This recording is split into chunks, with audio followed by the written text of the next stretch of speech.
Hola a todos los participantes. Hemos llegado al módulo número 2 del seminario intitulado Estrategias de litigio penal. En este segundo módulo vamos a hacer referencia a aspectos generales del juicio oral y público dentro del proceso penal venezolano vigente. Y para ello, pues, haremos uso de un material de apoyo donde se hará referencia a cada uno de los puntos que iremos desarrollando a lo largo de este video. El primer punto a trabajar serían las subfases del juicio oral y público. Vale aclarar, nuestro proceso penal venezolano vigente se encuentra dividido en fases. La primera fase es la fase de investigación. En ella se colecta toda la evidencia de interés criminalístico orientado a demostrar si un hecho punible ocurrió o no, quiénes son los responsables de hecho, así como a definir cada uno de los elementos del tipo penal.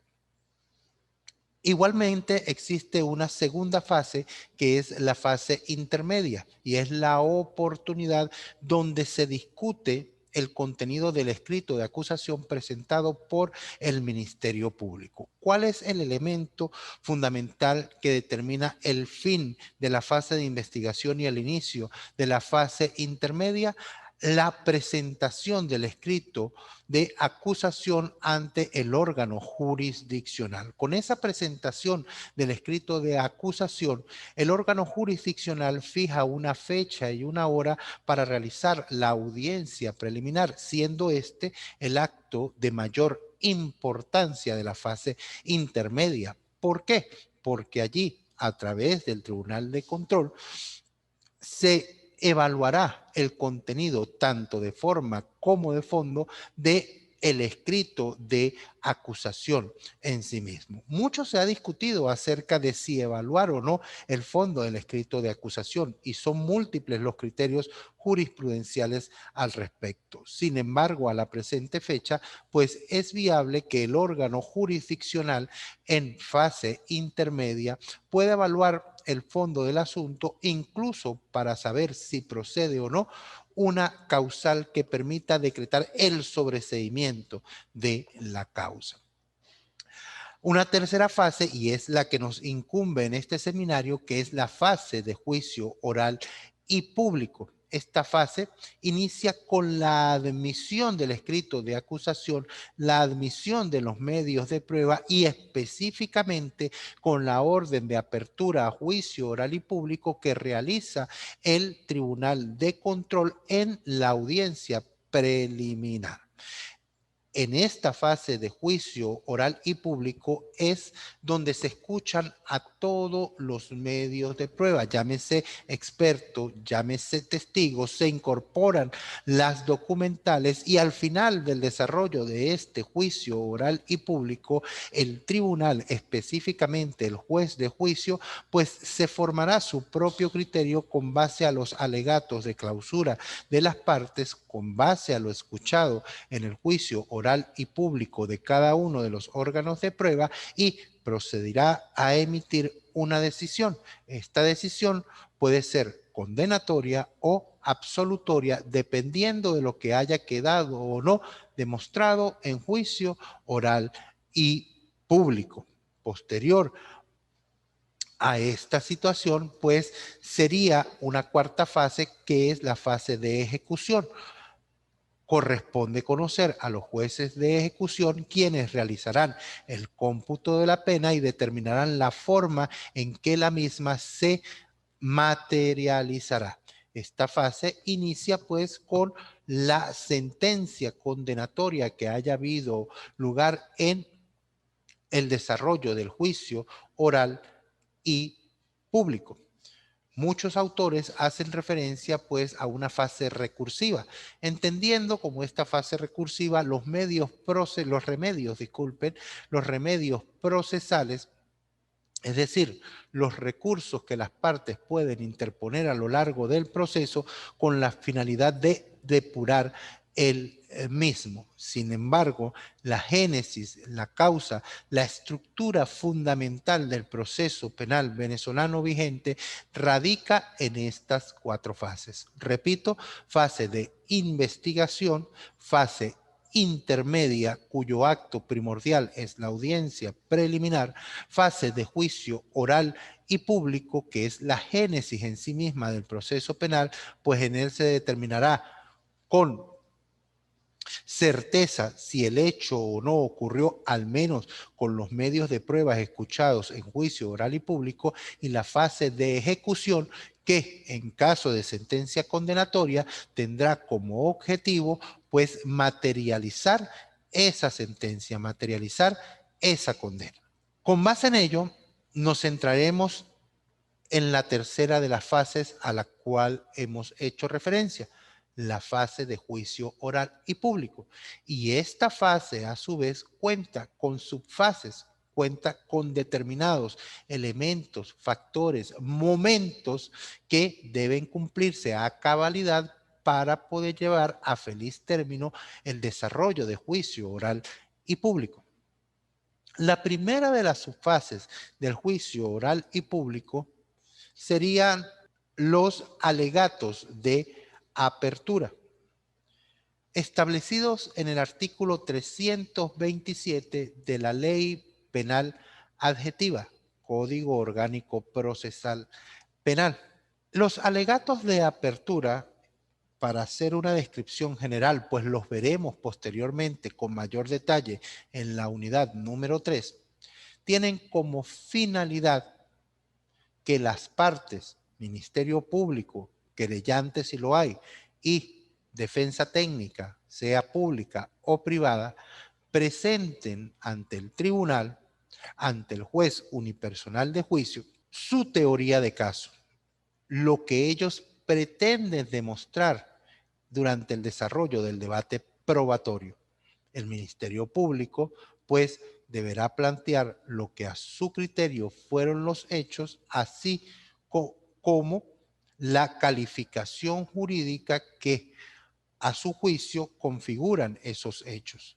Hará referencia a los medios de prueba de los cuales hará uso para demostrar que esos hechos ocurrieron de una forma determinada y que los mismos configuran un tipo delictual específico. Por su parte, la defensa técnica, en su caso, pues hará referencia en sus alegatos de apertura a la teoría de caso que a su criterio quedará demostrada durante el desarrollo de ese juicio. En no pocas ocasiones, la defensa técnica prefiere no hacer uso de estos alegatos de apertura y durante el desarrollo del juicio oral y público atacar tan solo la teoría de caso del Ministerio Público. Depende de la estrategia del defensor, depende del hecho objeto de estudio, depende del cúmulo de medios de prueba con los que cuente la Fiscalía para demostrar su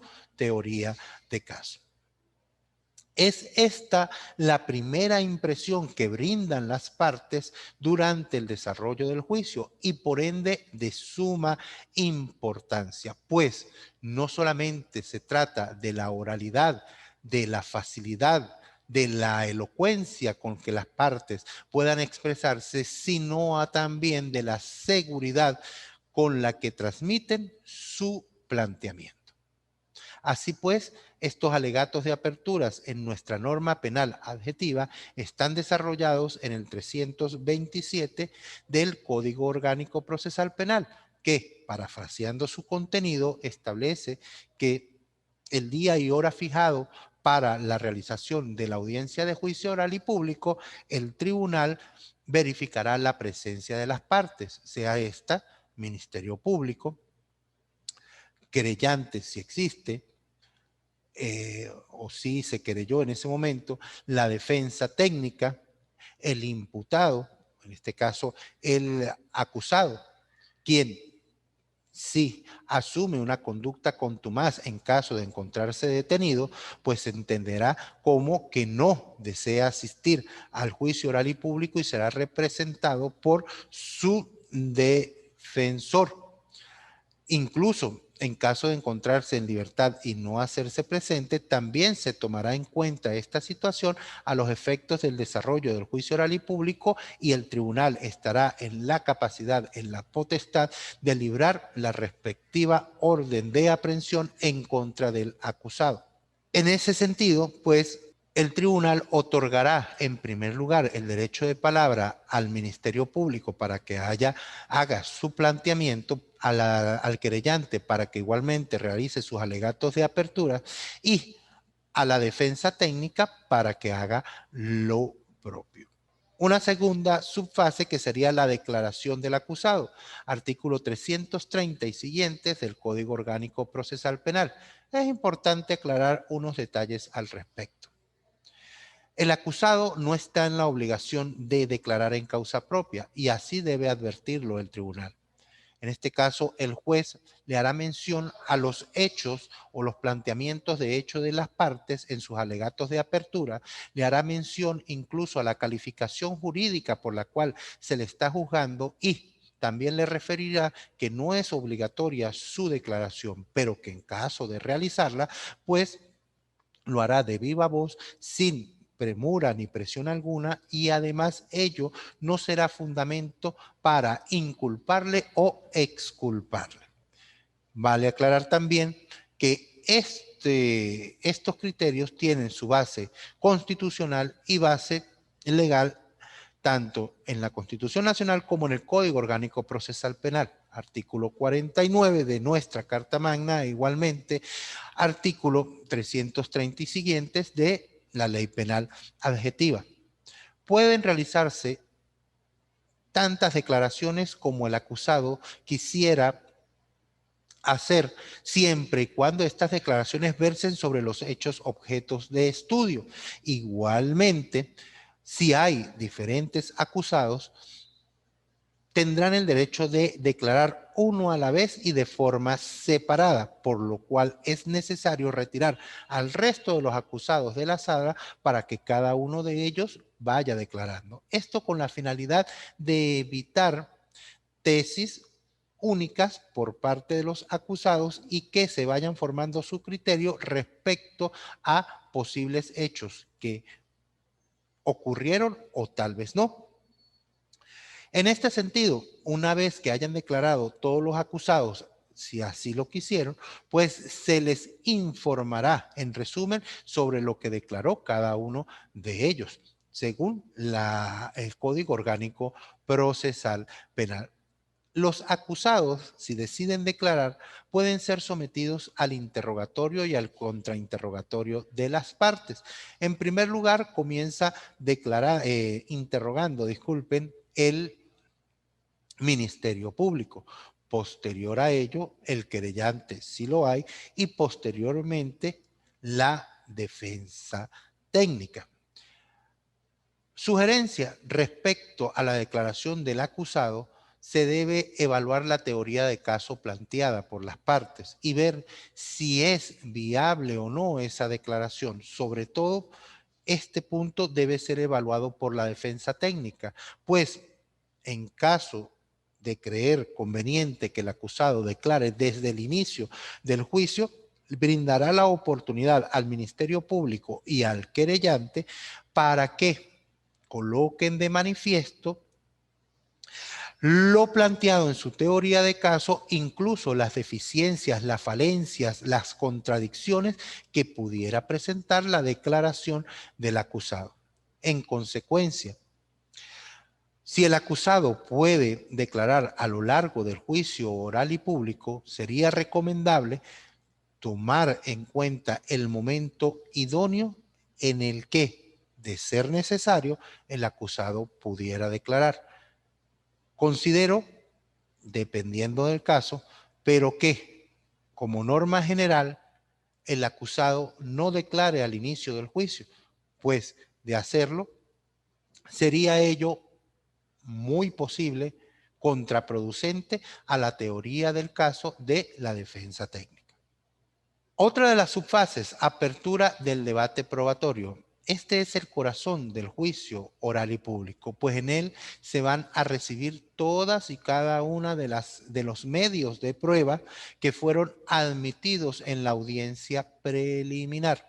Es esta la subfase donde se someterá a cada medio de prueba al interrogatorio y al contrainterrogatorio, donde las partes podrán objetar sobre su contenido en caso, por ejemplo, de ser pruebas documentales y de incorporarse por su lectura, donde las partes podrán hacer objeciones a cada uno de estos documentos. El orden en el que se incorporan los medios de prueba establece el Código Orgánico Procesal Penal en el artículo 336 y siguientes, que será expertos, testigos y documentales, a menos que el tribunal disponga otro orden. Ese orden puede verse alterado por disposición del tribunal.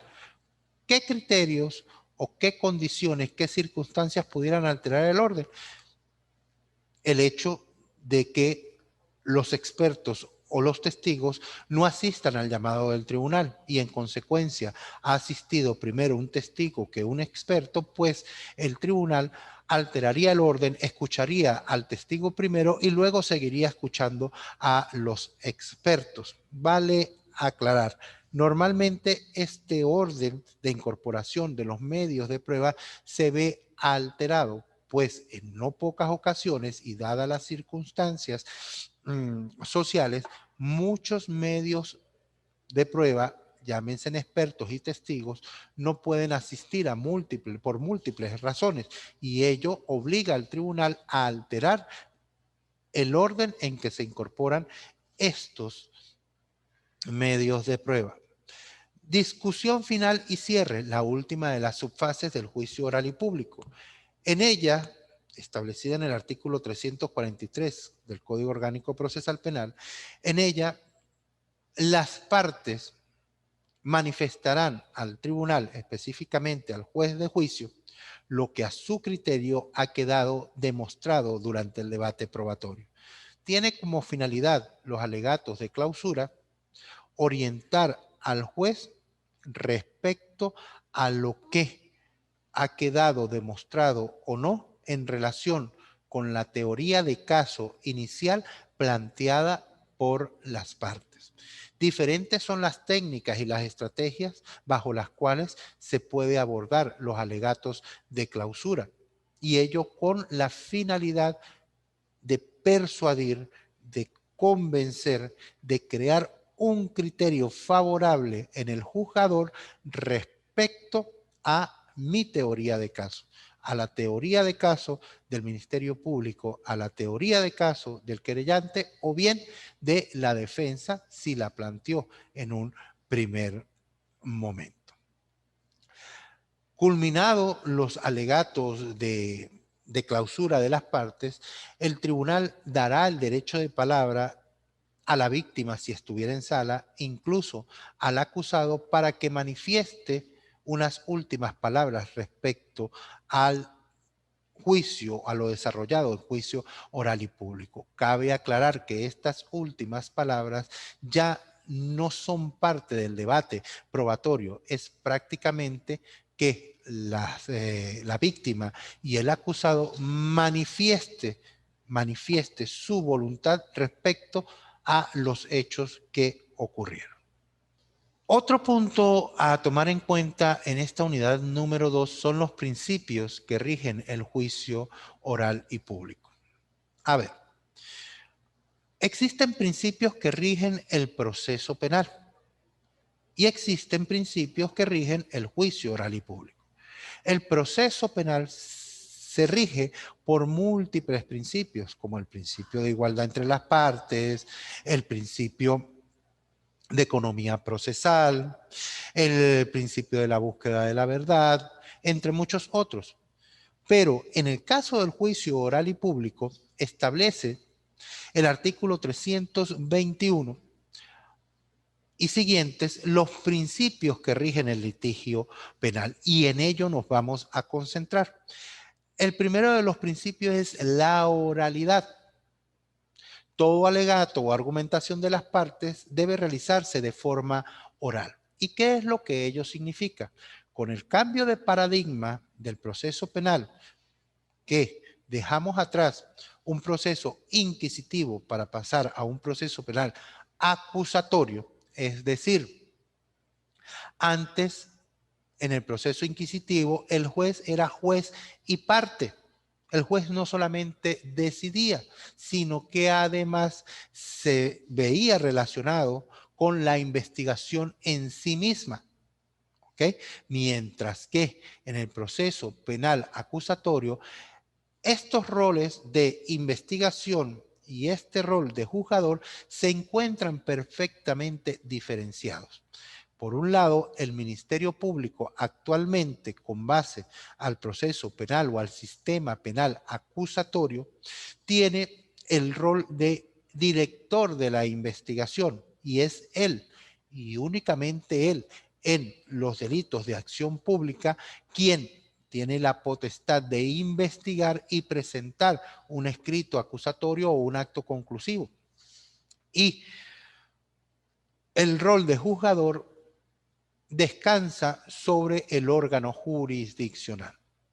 Así pues, este sistema penal acusatorio se perfila como un sistema aún más garantista en pro de la búsqueda de la verdad, en pro de la protección de los derechos de la víctima y en pro de garantizar un juicio justo al acusado.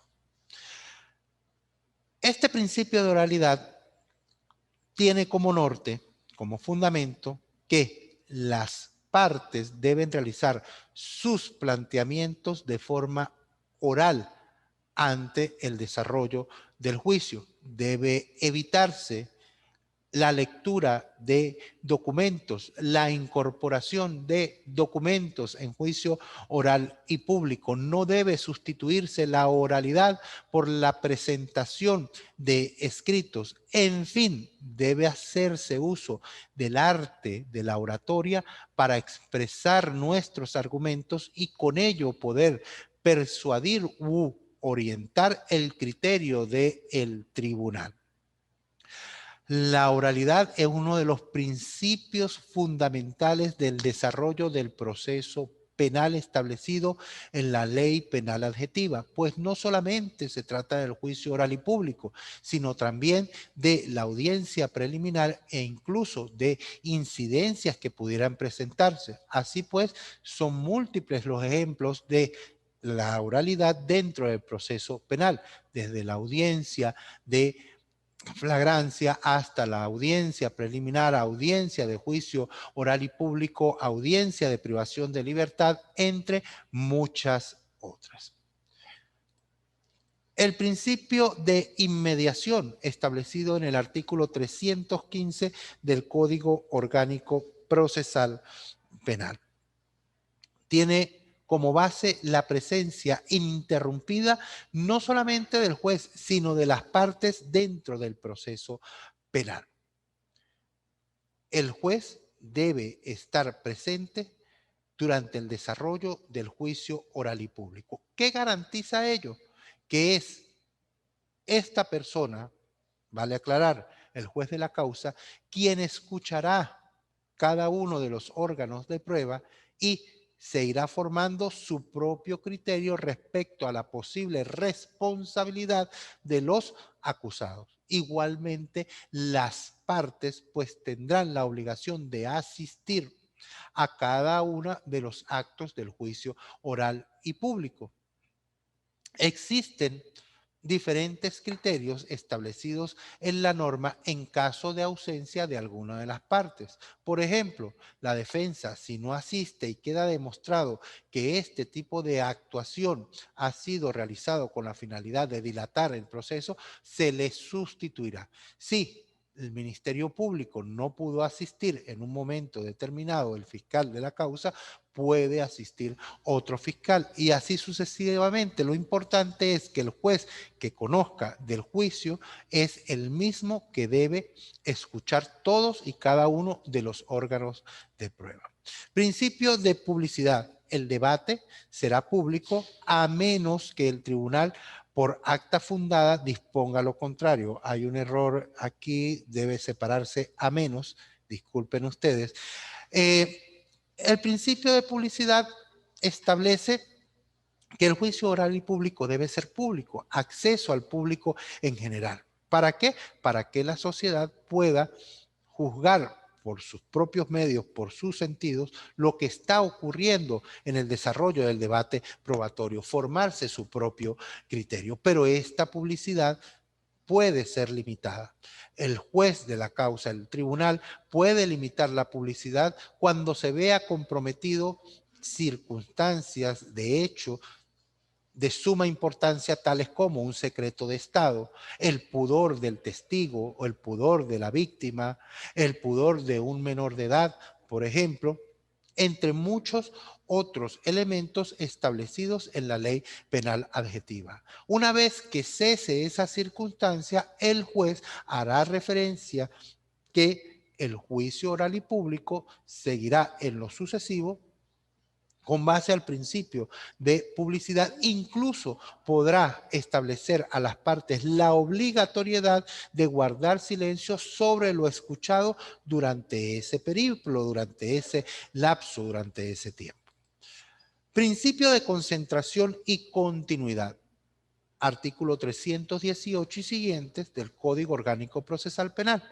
El principio de concentración y continuidad hace referencia a que la realización del debate se realizará, disculpen, sin interrupciones en el menor número de audiencias posibles. Es claro, y en la práctica, que un juicio oral y público se extienda a lo largo del tiempo, creando con ello, o yendo en contra de otros principios, como lo es el principio de economía procesal, el principio de celeridad.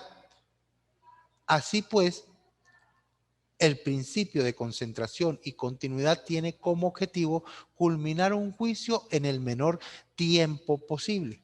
Y ello depende del tribunal cuando fija las audiencias específicas. Nuestro Código Orgánico Procesal Penal establece que si el juicio oral y público ha sido suspendido, a más tardar al día 16º no se ha reanudado, se considera interrumpido y se debe iniciar desde cero.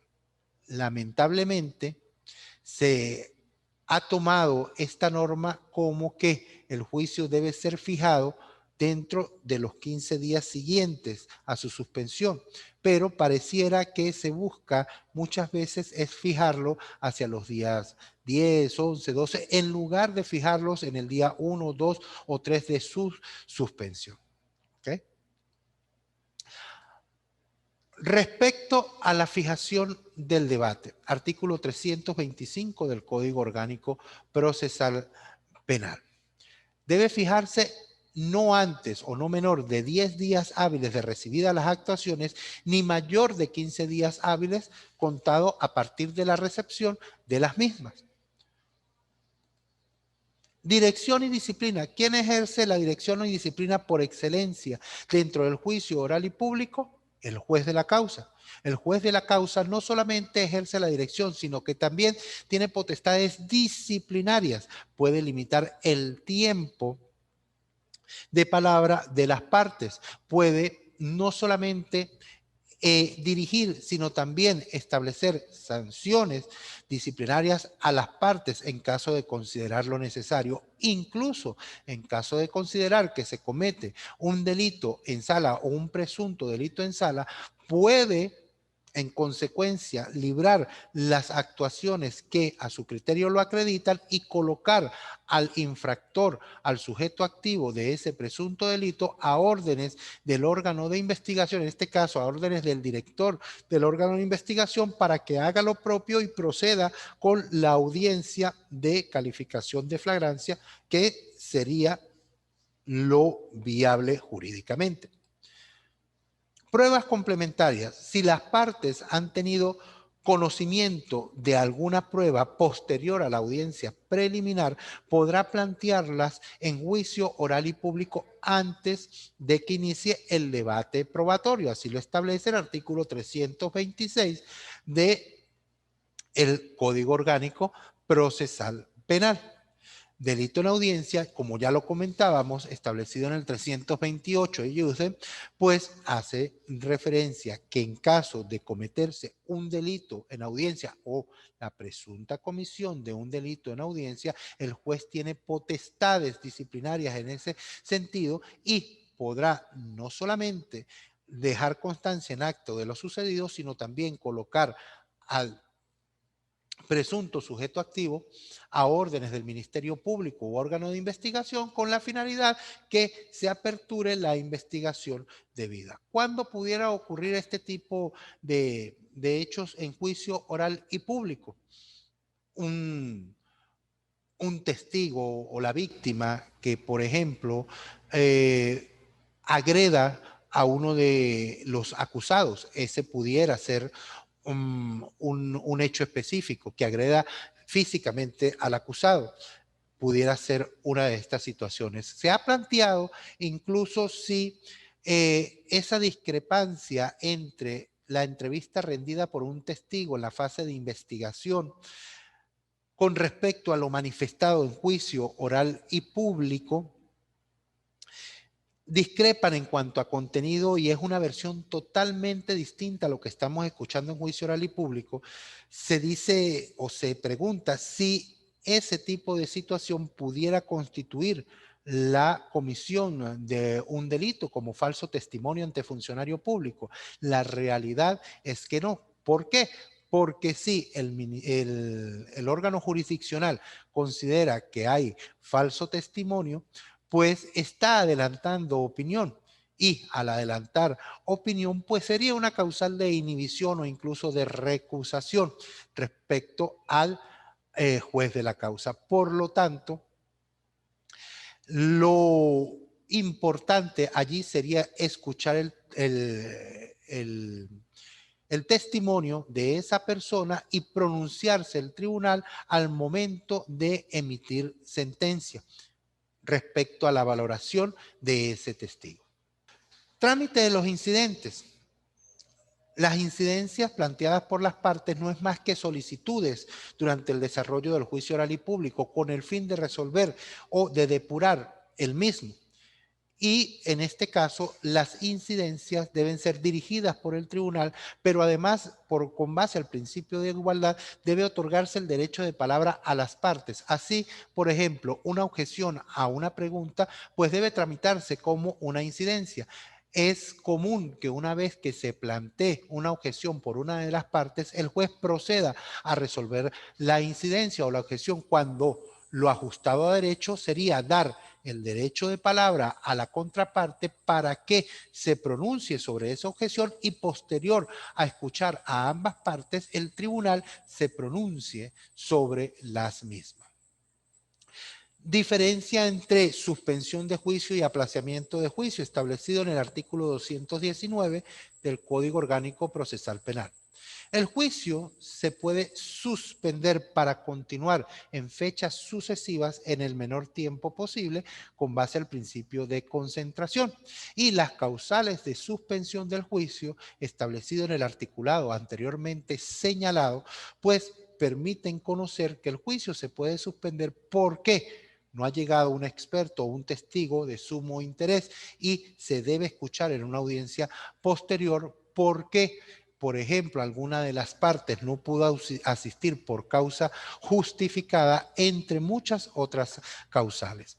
Por lo tanto, la suspensión del juicio debe entenderse como la fijación de ese juicio en fecha posterior dentro de los 15 días siguientes a su suspensión y por causa justificada, mientras que el aplazamiento del juicio hace referencia a fijar la continuación del juicio dentro del mismo día en que se ha suspendido. ¿Qué significa esto en términos prácticos? Se inició la continuación en la mañana y con la finalidad de que las partes tomen un momento para para el almuerzo, pues se aplaza el juicio oral y público para las 2, para las 3 de la tarde y se continúa con el desarrollo del debate a esa hora. A ello se le llama aplazamiento. ¿Okay? Interrupción del juicio. ¿Cuándo se interrumpe el juicio? Creo que lo hablábamos con anterioridad. De no reanudarse el juicio a más tardar al 16º día después de la suspensión, se considera interrumpido el juicio y deberá iniciarse desde cero. ¿Por qué ocurre esta situación? Porque ello implica que se ha violado el principio de concentración entre muchos otros, pero principalmente no se ha dado continuidad al juicio en el menor tiempo posible. Los medios de prueba y su incorporación. El primero de ellos son los expertos, 336 de la Ley Penal Adjetiva. ¿Qué entender por pericia? Un medio de prueba mediante el cual uno, disculpen el error aquí, o varios expertos emite su opinión técnica sobre el hecho o circunstancia que se le requiere para poner en conocimiento del tribunal su apreciación. La pericia no es más que el conocimiento técnico, el conocimiento científico sobre un arte, sobre una profesión, sobre un oficio en concreto. Por tanto, el perito debe poseer título en la materia reglamentada o en su defecto poseer reconocida experiencia en esa materia. Así lo establece el artículo 224 del Código Orgánico Procesal Penal. Los mismos deben ser designados y juramentados por el juez, previa petición del Ministerio Público, salvo que sean funcionarios adscritos a un organismo de investigación en cuyo caso la sola designación como funcionario y su acreditación dentro de la institución son suficientes para tenerle como tal. El dictamen pericial es ese informe que presenta el experto donde describe de manera pormenorizada el trabajo realizado a partir de los conocimientos aplicados a la evidencia de interés criminalístico, objeto de estudio. Así pues, el dictamen pericial cumple con una serie de reglas que deben ser acreditadas en dicho informe, pues de lo contrario puede ser atacado incluso con la nulidad de ese dictamen. El dictamen pericial debe tener un motivo que responde al por qué lo practico, una descripción de la evidencia que responde a los detalles del objeto de estudio, los exámenes realizados, es decir, qué técnicas, qué métodos ha utilizado el experto para analizar esa evidencia, los resultados obtenidos a partir de esos exámenes y las conclusiones a las cuales llega el experto. Tenemos en consecuencia 5 elementos fundamentales: motivo, descripción, detalles de los exámenes realizados, resultados obtenidos y conclusiones. Debe presentarse por escrito, firmado, sellado y ratificado con el testimonio del perito en juicio oral y público. Si hay exámenes insuficientes o dudosos, pues esa insuficiencia o esa contradicción puede suplirse a través del juez o a través del fiscal al nombrar nuevos peritos para que examinen de nuevo la evidencia, amplíen el criterio, repitan la experticia o en su defecto expliquen lo que a su criterio pudieran ser los detalles de ese peritaje. La exhibición de las pruebas. Los informes periciales pueden ser presentados a los imputados, a los testigos y a los peritos para que reconozcan los mismos y depongan sobre su contenido. Por eso es que al momento de iniciar el interrogatorio, disculpen, previo a iniciar el interrogatorio o el contrainterrogatorio del experto, se le coloca de manifiesto la experticia que presuntamente ha suscrito con la finalidad de poder reconocer su contenido y su firma. En caso de que el experto llamado a comparecer no pudiera asistir por justa causa, el juez o jueza podrá ordenar la convocatoria de un sustituto con idéntica ciencia, arte u oficio de aquel inicialmente convocado. Es muy importante este artículo, toda vez que hay expertos que han sido jubilados o que por múltiples razones no van a asistir a juicio oral y público. El primer punto es que la causa de esa inasistencia esté plenamente justificada, y una vez justificada, el tribunal toma la decisión de sustituir a ese experto por otro de iguales condiciones técnicas. ¿Qué significa ello? Que un experto en vehículo no debería ser sustituido por un experto en balística, o lo contrario, pero que además esa ausencia debe estar plenamente justificada en el cúmulo de actuaciones para poder sustituirle. El imputado o su representante podrán solicitar la práctica de diligencias. Esto tiene como fundamento el 125, 127 numeral quinto, 133 y 287 del COP. Ante la negativa del Ministerio Público se podrán solicitar el control judicial del tribunal. ¿Qué relación guarda con los expertos? Que la defensa técnica puede solicitar incluso que se juramente un experto determinado para que practique una experticia específica, y ya quedará en manos del Ministerio Público si acuerda o no esta situación. En caso de no acordarlo, en caso de negarlo, la defensa técnica tiene la posibilidad de solicitar un control judicial de conformidad con el 264 de la Ley Penal Adjetiva para que el juez se pronuncie sobre la solicitud y negativa, sobre la solicitud de la parte y negativa del Ministerio Público. Los testigos. Llámese testigo a la persona que ha tenido conocimiento del hecho del injusto doloso. Los testigos pueden ser de distinta índole. Existen los testigos directos que han obtenido información sobre el hecho a partir de sus sentidos, han visto, han escuchado, ¿ok? Lo que ocurrió en el lugar de los hechos. No es que han escuchado de otra persona, no, es que escucharon lo que ocurrió en el sitio del hecho. Percibieron a través de la vista lo que ocurrió en el sitio del hecho. Percibieron a través de sus sentidos, tuvieron contacto con el hecho en sí mismo. Los testigos referenciales, en contraposición a los testigos directos, son aquellos que escucharon por referencia lo que ocurrió en el sitio del hecho. No tuvieron contacto directo con el mismo, sino que a través de terceras personas pudieron tener conocimiento de lo que presuntamente ocurrió en el lugar. Y el testigo calificado es aquel que, además de tener conocimiento del hecho, tiene un conocimiento técnico sobre una materia determinada, cuenta con conocimientos científicos en un arte determinado, y eso le permite emitir una opinión con base no solamente al hecho, sino a su pericia. Los testigos calificados son totalmente distintos a los expertos. ¿Por qué?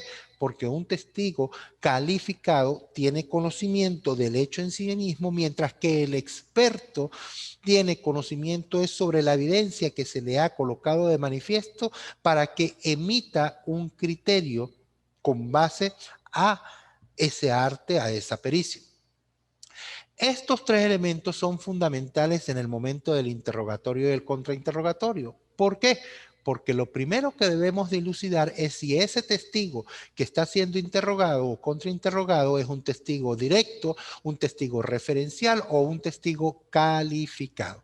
Y a partir de allí poder definir lo que serían las preguntas a realizar. Incorporación. Una vez que el testigo haya rendido su declaración inicial, una vez que haya jurado sobre las generales de ley y que haya aportado sus datos filiatorios y haya hecho referencia a su declaración inicial, pues las partes podrán interrogarlo. ¿Quién lo interroga primero, lo interrogaría primero quién lo promovió. En este caso, si el Ministerio Público lo ha promovido, pues primero el Ministerio Público debe interrogar. Si el querellante lo ha promovido, primero el querellante lo debe interrogar y así sucesivamente. ¿Cuáles son los pasos durante el desarrollo del testimonio? Primero la juramentación, como lo señalábamos. En esa juramentación, el tribunal hace referencia al testigo: por favor, levante su mano derecha, jura usted decir la verdad y nada más que la verdad. El testigo responderá: sí, lo juro. Si así lo hiciere, manifiesta el juez que Dios y la patria le premie, sino que os le demande. Una vez tuve la oportunidad donde el testigo dijo: no, es que yo no juro. ¿Por qué? Porque yo no creo en ninguna religión. Y el juez, de forma acertada, le dijo: es que usted aquí no está adquiriendo un compromiso con religión alguna. Usted aquí está adquiriendo un compromiso es con la patria, con las normas, con el sistema de justicia. En consecuencia, el juramento es un juramento orientado a decir la verdad de lo que conoce sobre los hechos. Posterior a ello, vendría el interrogatorio que hace el juez respecto a la identidad personal y a las circunstancias generales que conoce sobre el hecho. Y así llegaríamos a la declaración de los hechos por parte de ese testigo y posterior interrogatorio de las partes. Como ya expresaba, interroga primero quien lo promueve y posteriormente la contraparte.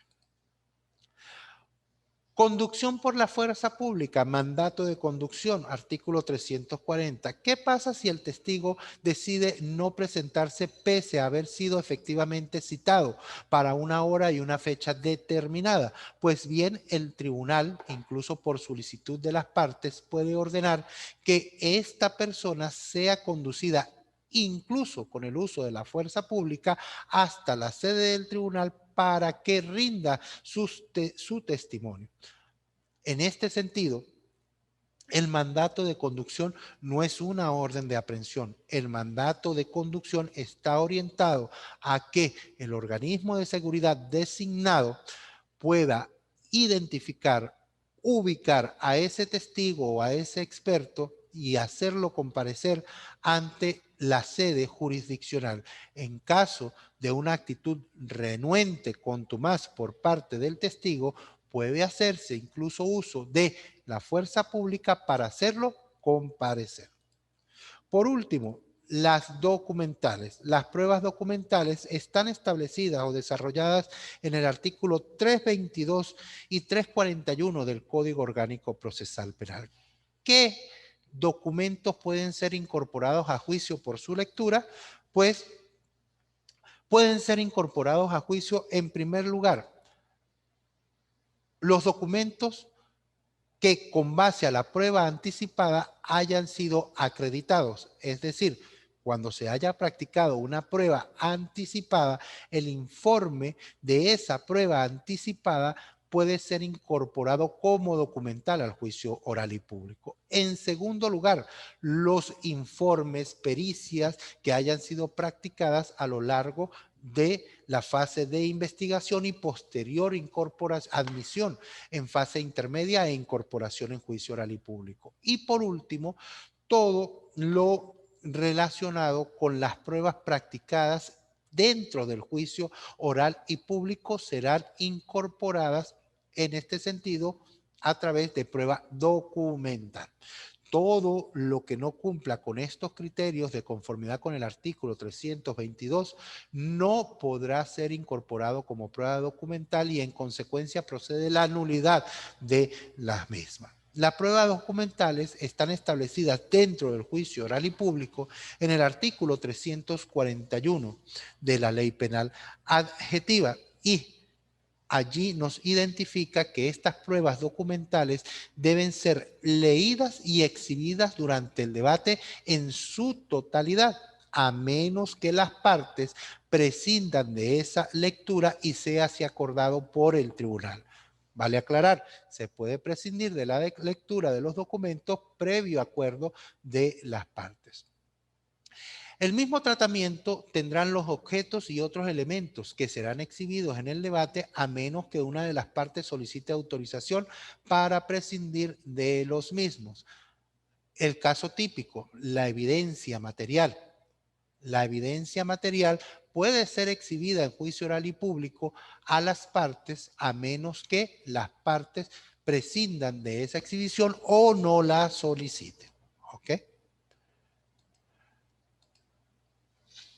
Por ende, hemos visto en este segundo módulo los principios que rigen el proceso penal y específicamente el juicio oral y público. Hemos conversado acerca de las subfases de juicio oral y público, de la dirección y disciplina por parte del juez, de los medios de pruebas incorporados al juicio oral y público, llámese testigos, expertos, documentales. Hemos hablado acerca de los tipos de testigos, el testigo directo, el testigo referencial, el testigo calificado. Hemos hecho referencia al peritaje, a la experticia en sí misma, entre muchos otros elementos. Espero este video sea de gran utilidad para ustedes y quede claro estos tópicos, los cuales discutiremos a través de otras técnicas de evaluación en foro chat y en evaluaciones posteriores. Muchísimas gracias a todos por la atención dispensada. Espero podamos vernos en el desarrollo del módulo número 3 orientado al debate probatorio, a las técnicas de interrogatorio y contrainterrogatorio, así como los alegatos de apertura. Muchas gracias. Hasta luego.